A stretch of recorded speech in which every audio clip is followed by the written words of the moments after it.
Ishmael banav el me'arat ha'machpelah el sde Ephron ben tzorach hariti asher el pene mamre. Donc le pasuk nous amène ici qu'ils ont enterré leur père Abraham Avinu, et c'est marqué ils ont enterré Israël et Ishmael. On a mis Israël avant Ishmael, alors que normalement Ishmael est plus âgé que Israël. Les Chachamim ils disent juste de là, Marbi Hanan, Ishmael asad tshuva bechaye aviv. De là on apprend que quoi qu'il a fait tshuva. Il a fait tshuva par le fait qu'on a vu comment, quel est le maaseh mochia, qu'on le voit maintenant comment il laisse Israël machin en premier. Le Chaora, la tshuva, c'est pas une sugia pshuta comme celle-là.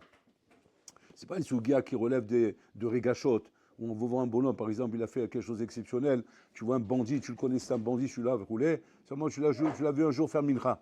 Tu vois, ouais, il a fait tchouva. Tu sais la dernière, il a fait tchouva. Qui t'a dit qu'il a fait tchouva? Je l'ai vu, il a fait mincha. Ah oui, il a fait mincha, on va savoir pourquoi il a fait mincha. Peut-être la police, elle cherchait, il s'est mis là-bas pour se cacher. Tu sais parce que tu vois un bonhomme faire un acte religieux, ça veut dire qu'il a fait tchouva. Tchouva, c'est pas comme ça. Tchouva, c'est une sougia. C'est quelque chose de kaved. Il faut beaucoup de travail sur soi.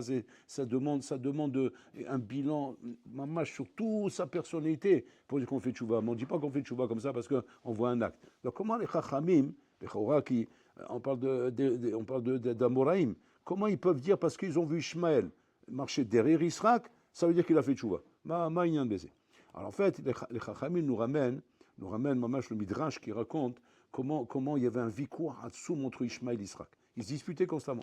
La dispute qu'il y avait entre eux, c'était celle-là. C'est que Israël, un jour, il est venu voir Ishmaël. Il a dit, Ishmaël, je suis plus grand que toi. Je suis plus grand que toi dans Vodat Hashem. Il était jeune, Israël, quand il parlait là-bas. Ishmaël lui dit, en quoi tu es plus grand que moi? Il dit, j'ai fait la Brit Mila 8 jours. Toi, tu l'as fait à 13 ans. Donc, je l'ai fait avant toi, la Brit Mila. Donc, maintenant, je suis plus grand que toi. Ishmaël lui dit, c'est pas comme ça qu'on regarde. On regarde par rapport à l'effort. Pas par rapport à ce que tu as fait avant ou après. Par rapport à l'effort. Les Foum Sahara et Gras, selon l'effort. Selon l'effort, quand on a 13 ans, c'est plus difficile de faire la Brit Mila, d'accepter qu'on fasse la Brit Mila qu'à 8 jours. À 8 jours, tu es inconscient. Tu ne te rends pas compte. Moi, j'avais 13 ans. Donc, à 13 ans, j'étais prêt, j'aurais pu refuser, et j'ai accepté de faire la Brit Mila. Donc, moi, je suis plus grand que toi.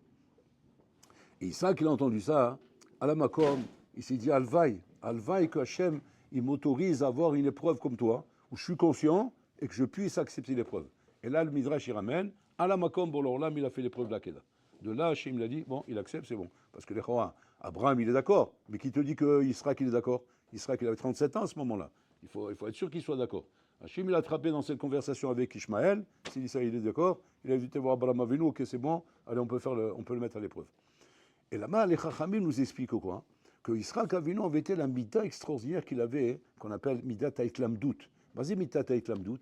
Midat haïtlamdout, c'est-à-dire que c'est un bonhomme, Rabotai, qui cherche constamment à apprendre. Constamment à apprendre. Il ne cherche pas à montrer ce qu'il est capable et ce qu'il connaît. Il ne met pas en avant ses connaissances. Il est constamment en train de chercher à apprendre. Mettre ses connaissances en avant, ce n'est pas une chokhma. Rabbi Akiva, c'est connu que quand on le voyait chez les Chachamim, toujours on posait la question à Rabbi Akiva, on dit, mais pourquoi tu parles jamais quand tu es avec les Chachamim? Alors il a répondu, très simplement, il dit, quand je parle, je dis ce que je sais. Mais quand j'écoute, j'apprends ce que je ne sais pas. Donc je passais mon temps à écouter plus que de parler. Et ça, c'est la force de l'Aïtlamdout. La force de l'Aïtlamdout, c'est quoi? C'est vivre dans un état d'esprit où j'ai plus intérêt dans la vie à apprendre qu'à enseigner. Plus intérêt à apprendre qu'à enseigner. Donc je préfère être mitlamed. Et ça, c'est ce qu'il faisait Israël Avinu. Israël Avinu, il se met en conflit avec Ishmaël. Il ne cherche pas à montrer qu'il est... Lui, c'est pour apprendre tout ça. Quand Ishmaël a répondu comme ça, à la makom, il y a vaille, qu'Hachem lui donne le srou d'avoir ta madrega. C'est-à-dire qu'il voyait tout de suite la madrega d'Ishmaël, alors qu'en vérité, Ishmaël, tu sais très bien que quoi, il t'arrive même pas aux chaussures, tu as vu ce qu'il fait toute la journée, tu as vu à quoi il passe son temps. C'est un rové cachet, c'est un tireur de flèches, c'est un bonhomme qui s'amuse, du matin au soir. C'est vrai qu'il a vu une ma'ala, à la makom, il est devenu fou de voir qu'il a une ma'ala, il veut devenir comme lui, par rapport à cette ma'ala. Mais à côté de ça, il a des problèmes. Mais un homme qui mitlamel, c'est un homme qui apprend. Et que même si Nachinami, je vais apprendre d'un bonhomme qui est le plus bas de la terre, mais j'ai quelque chose à apprendre de lui, je vais apprendre. Comme ça, on avance dans la vie. On avance dans la vie quand on est mitlamed. Pas quand on commence à se dire, maintenant, j'ai rien à apprendre de celui-là, j'ai rien à apprendre de celui-là, comme disent les Chachamim. Ezeu Chacham, alomen mikol adam. J'apprends, ils n'ont pas dit alomen mi Chachamim, alomen mikol adam. C'est un ribouille. C'est quoi mikol adam? Même du rachat. Afilou mi rachat ni l'omen. Ce qu'il disait David Améler. De mes ennemis, j'apprends. De qui il parlait? Il parlait du Satan. Il dit, du Satan, j'apprends. De lui, j'apprends du moussard. Je prends du moussard de lui. C'est-à-dire, il prend du moussard à Botaï, des trucs même les plus pourris qu'il faut. On dit qu'il y avait comme ça un grand chacham, un grand chacham qu'à un moment donné, il avait disparu de chez lui. Et sa femme, elle était très inquiète. Elle ne voyait plus à la maison. Elle se dit, bon, mon cher Olam, bon, je sais que mon mari, c'est un matmid, c'est un chakdan, mais il est marié, il doit apparaître quand même. Il ne peut pas disparaître comme ça. C'est pas un barour. Et donc, elle ne comprenait pas où il est passé. Et comme ça, plusieurs jours, elle ne le voit pas. Jusqu'un jour, il réapparaît. Elle a dit, où tu étais? Il dit, je vais te surprendre, mais j'avais besoin de ça. Il dit, j'étais tous les soirs au casino. Tous les soirs au casino. Il dit, quoi? Il dit, c'est devenu fou, quoi. Mais je comprends pas, tu es un matmid, tu es un chakdan. Quoi, tu as perdu la tête? Il dit, non, j'ai pas perdu la tête. Simplement, j'ai passé une période de halichout. J'étais halash. J'étais pas à fond dans mon limoud. J'étais pas bien dans mon limoud, etc. J'ai senti une halichout. Et alors, en allant au casino, ça t'a fait du hizouk grave. Il m'a dit, ça m'a fait du hizouk grave. Il dit, quel hizouk ça t'a fait?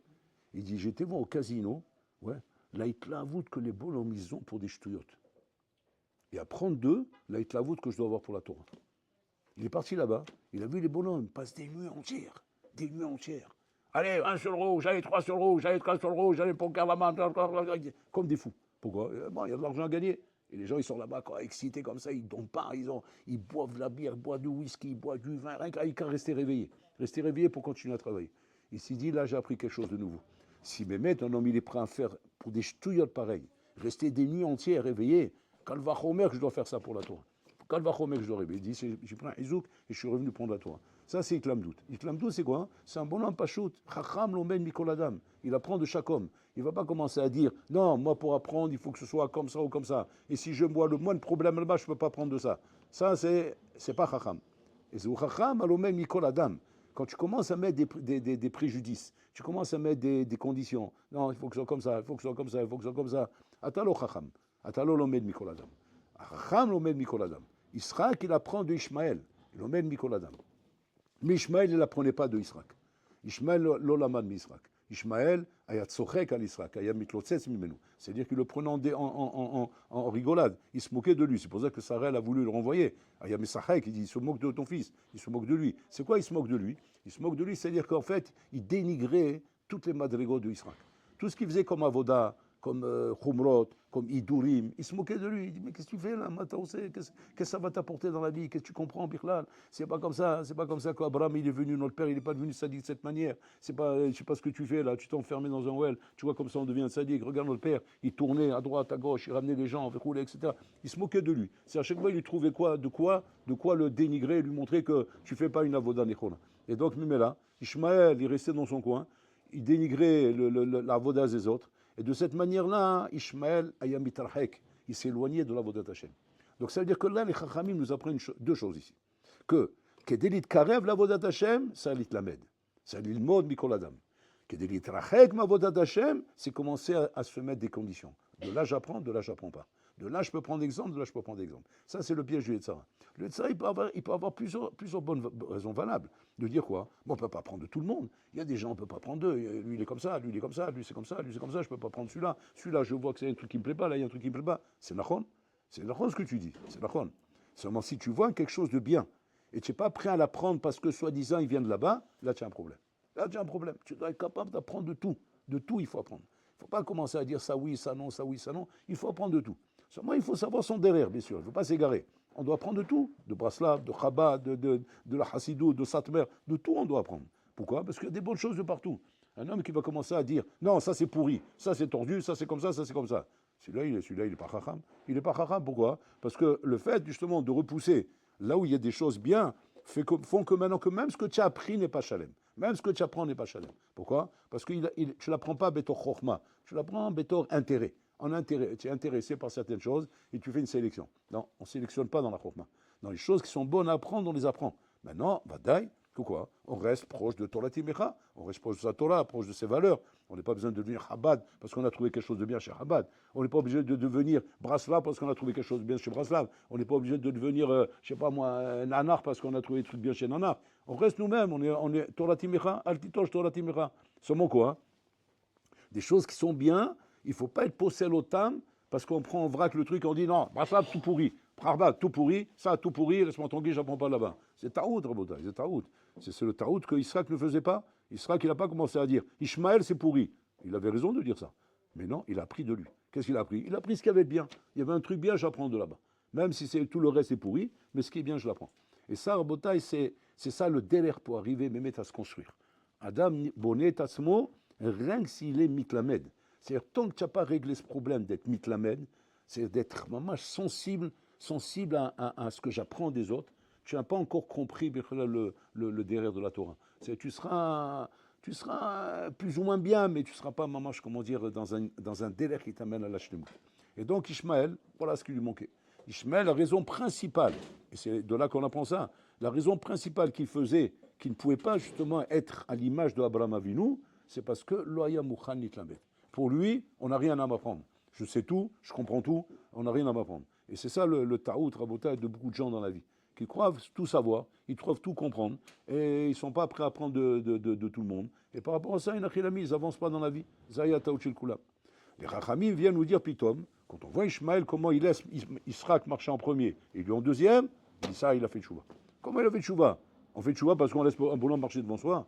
Ils expliquent les Chazal la chose suivante, que maintenant que Ishmaël est Nachinami, il a laissé Israël marcher en premier, et lui s'occuper de la Gvoura de son père en premier, avant lui. Ça veut dire que là, il a commencé à être mitlamed. C'est-à-dire que, regardez, ça soum, Rabotai. Quel détail on prend pour parler de tchouva? Pour nous, tchouva, hein, quand on parle d'un bal tchouva, qu'est-ce qu'on dit? Wow, ça, il a fait tchouva. Comment tu sais? Il a laissé pousser les péotes, il a laissé pousser la barbe, il a mis une chemise blanche, il a mis une grosse kippa noire comme ça. Wow, ça, il a fait tchouva. Combien de bonhommes, Rabotai, ils se perchent sur des armes, ils se perchent sur la tour Eiffel, là-bas, il a commencé à mettre des gadgets sur lui. Comment ça s'appelle Noël? Il a mis des guirlandes, etc. Ça, il a fait tchouva. C'est pas ça, tchouva, Rabotai. Tchouva, c'est pas changer son look et commencer à ressembler à ça ou à ressembler à ça. C'est pas ça, Rabotai. Il carre la tchouva, Rabotai, c'est Ashinu Yapnimi. Le Ashinu Echitsoni. C'est pas le changement extérieur qui montre la tchouva. Le changement extérieur, en général, Rabotai, c'est du folklore. C'est du folklore et en fin de compte, on se rend compte que quoi? Qu'en fin de compte, ça n'a pas été si loin. Ça n'a pas été trop loin parce qu'il n'y a pas eu un changement intérieur. Et le changement extérieur, des fois, il abuse tellement que le changement intérieur, il ne se fait pas. Ikara Tchouva Rabotai, c'est le changement intérieur. Regardez comment c'est marqué. C'est marqué comme ça. Shlosha simanim, les zera shel Abraham. Il y a 3 simanim qui montrent le zera de Abraham. Baishanim, Rahmanim, Gomle Hasadim. 3 simanim. Baishanim, c'est-à-dire que quoi? Si on traduit Baishanim en français, c'est quoi? C'est timide. Comme les Hasadim, c'est-à-dire quoi? Ils font du bien. Ils font du bien, de la charité. C'est des gens qui sont sensibles à la charité. Et Rahmanim. Rahmanim, c'est-à-dire qu'ils ont de la pitié. Ils ont de la pitié, c'est-à-dire qu'ils voient quelqu'un qui a de la peine, ils voient quelqu'un qui est dans le besoin, ils voient quelqu'un qui est dans la peine, dans le malheur. Alors vite, ils vont vers lui. Comment je peux t'aider? Qu'est-ce que je peux faire? Ils ne restent pas comme ça, comment dire, de côté, comme chez les goïms. Tu peux crever la bouche ouverte, non, peut-être pas. Dans le métro, là-bas en France. Hein, on peut violer une jeune fille, et alors il le journal comme ça, il se met comme ça, il ne voit rien du tout. Il ne veut pas se mêler, il ne veut pas s'angoisser avec ça, il veut dire, pas savoir, il va me casser le, il va me taper sur la, il va me donner un coup de tête, je m'en laisse là-bas.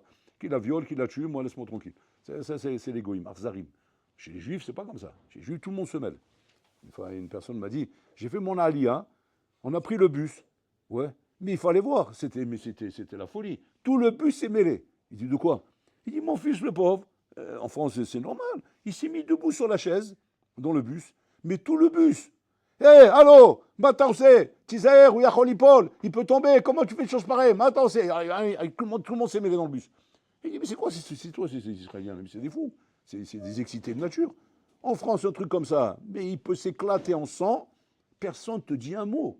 Il n'y a même pas, il s'est fait mal, même pas en rêve. Pas savoir, tu me demandes, il s'est fait mal, il est capable de te demander un prêt. C'est mal bureau, je ne me demande rien, moi. Qui crève la bouche ouverte, je ne me mêle pas de ça. Ici, tout le monde se mêle. Alors, il ne comprenait pas, les bonhommes. Il dit, mais je comprends pas, c'est comme ça en Israël? Il dit, oui, c'est Yehudi. Car c'est Yehudi. Un Yehudi se mêle. Un Yehudi, ce n'est pas un bonhomme qui ne se mêle pas. Chez les Français, malheureusement, vous avez dû prendre le mauvais pli de ne pas se mêler. On ne se mêle pas. Tu montes chez toi à la maison un soir, tu entends des cris chez le voisin, des cris, mais horribles. Tu sens qu'il y a un darbas là-bas, c'est un ring de boxe. Et toi, tu passes comme si rien n'était, tu ouvres ta porte, tu rentres, tu fermes ta porte, et qui s'entretuent. Moi, c'est pas mon ignan. C'est pas comme ça qu'on fait. Hanan le Sama, tu sais ce qu'il dit dans ces cas-là, qu'est-ce qu'il faut faire? Il faut taper à la porte. Tu dis, mais dans quel but? Ben, les arrêter. C'est comme ça. Tu vas dire, mais attends, mais de quoi je me mêle? Mais tu te mêles de ce qui te regarde. Israël, Arevim, Zelazé. On est Arevim, on est garant l'un pour l'autre. Et alors, il va ouvrir la porte et dire, Vous avez besoin d'aide, ça va, tout va bien. Là, tu vas les calmer direct. Ils ont honte de voir que les gens ils se mêlent. Pourquoi en France, ils ont pas honte? Ils jettent des gens par les fenêtres, ils les mettent dans le micro-ondes. Pourquoi? Parce que personne ne se mêle. Tant que la police n'est pas arrivée, on peut faire ce qu'on veut, il n'y a pas de problème. Ici, on a peur. Pourquoi? Parce que chacun se mêle ici. Chacun rentre chez toi. Tu as un problème, tu n'as pas la porte. Il dit, oui, ça va, on entend des cris, il y a des problèmes. Ils n'ont pas honte. Mais c'est comme ça qu'il faut. C'est ça qu'il nous apprend ici. Bachanim, Gomla Hasadim, Rahmanim. C'est-à-dire, maintenant, on ne comprend pas. Que tu me dis que le Zérat d'Abraham, c'est des Gomli Hasadim, je veux bien. On a vu comment il a mis la tente avec les 4 points cardinaux, comment il reçoit les gens, ça on a vu. Qu'il est Rahman, on a vu aussi. On a vu comment il est Rahman, comment il est pour aider les gens, pour vouloir les ramener à la Torah, les ramener au Mizot, il faut être Rahman. Ok. Mais Baïchan, Abraham, il est Baïchan, c'est Shigaron, comme il a dit Ramchal hier. Il était d'un côté, tout le monde entier de l'autre côté. Tu sais que pour arriver à faire un truc comme ça, où tu es seul contre le monde entier, Habibi, c'est pas qu'il faut pas être Baïchan. Il faut être d'une audace et d'une chutzpah, mais genre, mais il faut comme le namer, c'est Az Kanamer. Il faut être Az Kanamer pour ça. C'est que le namer, il a peur du lion. Le namer, dans sa nature, il a peur du lion. Pourquoi? Parce que le lion, c'est le roi des animaux. Alors maintenant, on te dit, sois Az Kanamer. Pourquoi Az Kanamer? Qu'est-ce qu'il a le namer? C'est quoi l'insolence du namer? L'insolence du namer, c'est quoi? C'est qu'en fait, il a peur du lion, mais si jamais il se trouve nez à nez avec le lion, il ne se dégonfle pas. Qu'est-ce qu'il fait? Il lui fait une tête comme ça, il le regarde comme ça, avec ses yeux perçants, comme ça, il regarde le lion, et très souvent, le lion, il se sauve. Maintenant, le lion, il a honte. Pourquoi? C'est le roi des animaux.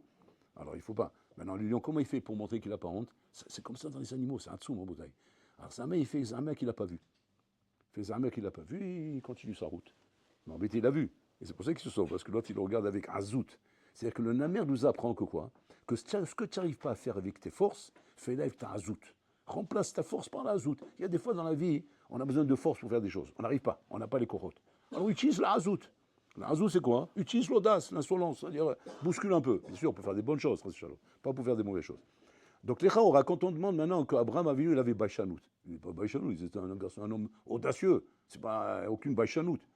C'est quoi la Baïchanout dont on parle ici? C'est pas la Baïchanout qu'on connaît à Rabotaï. Dans la Baïchanout, il y a deux midotes. Il y a la mauvaise timidité et la bonne timidité.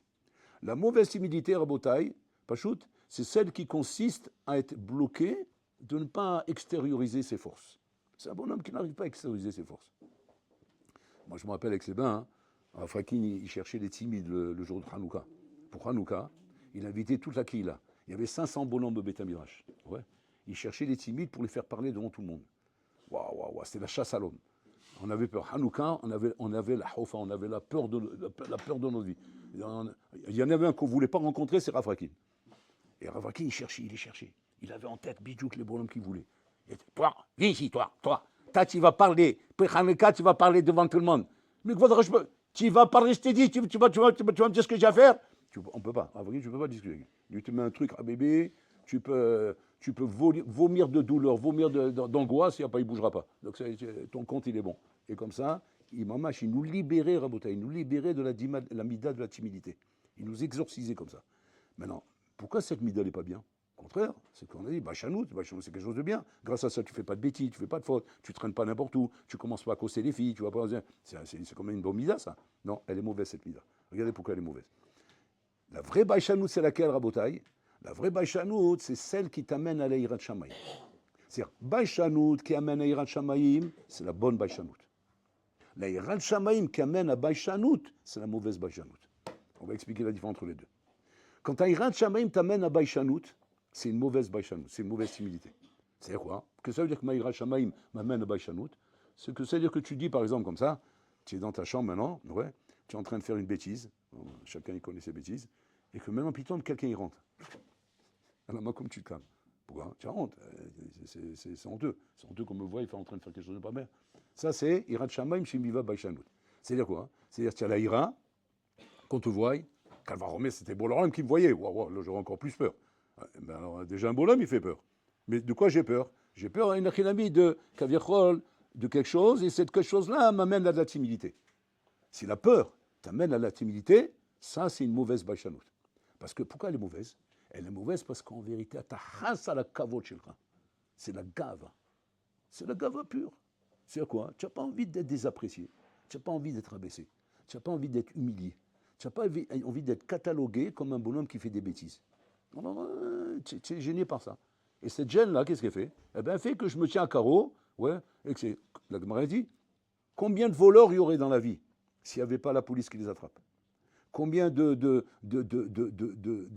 choses chez Mishmor il y aurait dans la vie si ce n'est pas qu'on avait peur d'eux? C'est-à-dire que beaucoup des peurs à Boutaï nous empêchent de faire des délits dans la vie. Des délits que l'homme aurait fait d'une manière naturelle, mais qu'il n'ose pas faire parce qu'il sait que ça va lui coûter ça, ou ça va lui coûter ça. Cette baïchanout, Raouta, elle est mauvaise. Maintenant, c'est quoi la vraie baïchanout? C'est la baïchanout qui t'amène à l'Irat Shamaïm. C'est quoi? Quand un homme, Rabotaï, il est conscient, il a pris conscience, Rabotaï, de ce qu'il est dans ce monde et ce qu'il a devant lui dans ce monde. Que quoi? Qu'il a la Olam devant lui, il a des valeurs devant lui, et que le bonhomme, c'est ça sa baïchanout. Sa baïchanout, c'est quoi? C'est ne pas, Chazve Shalom, Rabotaï, comment dire, me tromper dans mon chemin. Mais me tromper dans mon chemin devant quoi? Devant les vraies valeurs, qui sont les valeurs d'Akadosh Baruch Hu. Ah, quand ta baïchanout, elle t'amène là-bas. Alors, peut-être comment il dit dans Chovot Alevavot. Dans Chovot Alevavot, il dit comme ça. Il y avait une fois un chassid, ouais, il se promenait comme ça dans un endroit désertique.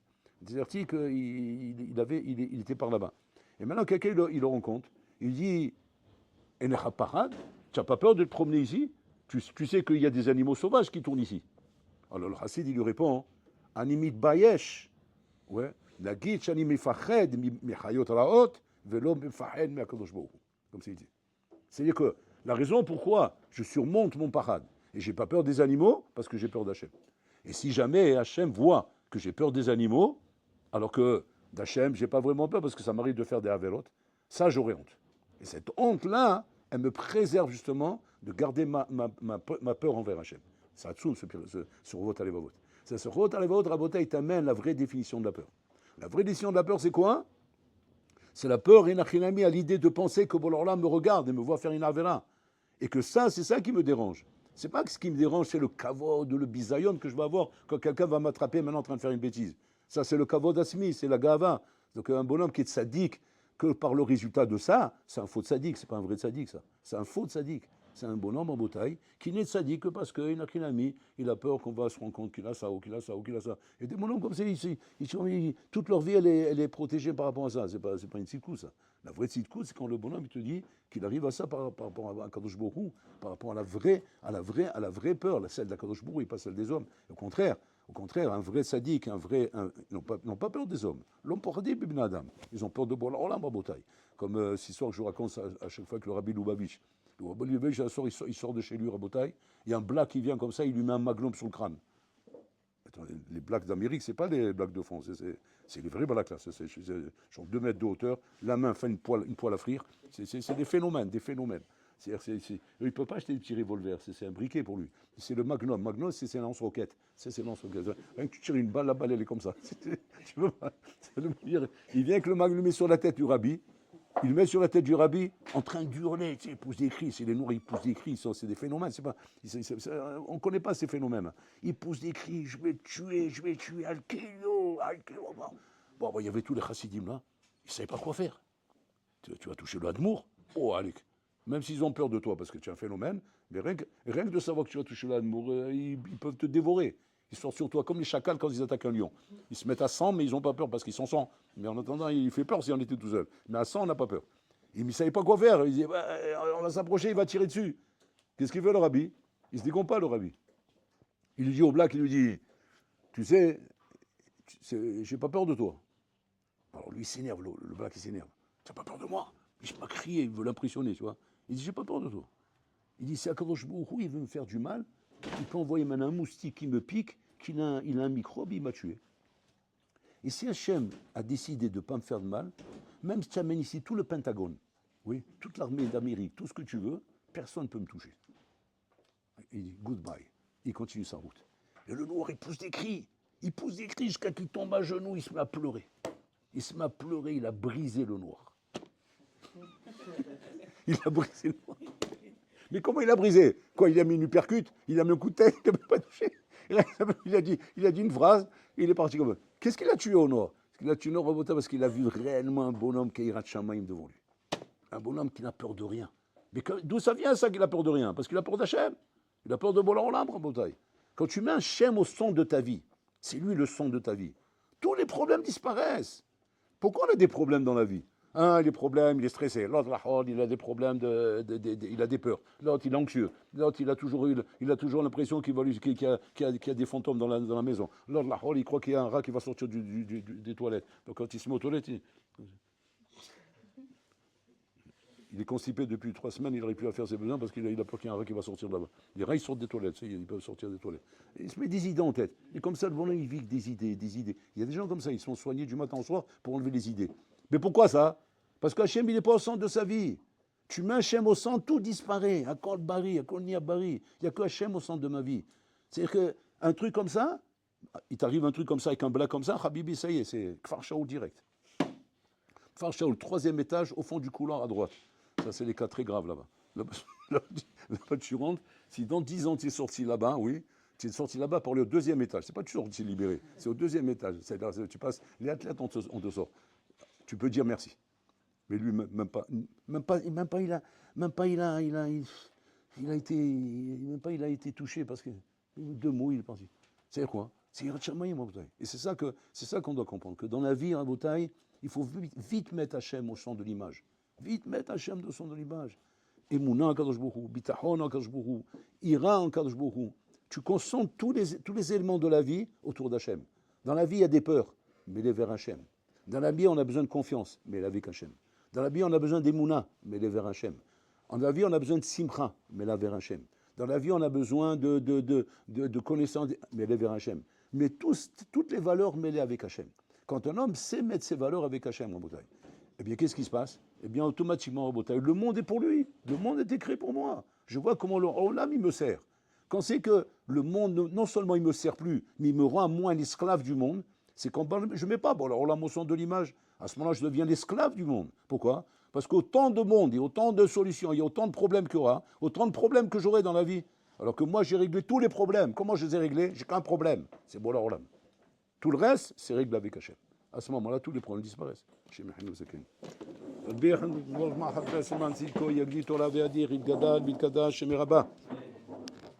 בעלמא דברה חירותי וימליך חלותי וישמח פולקני ויקרא משיחי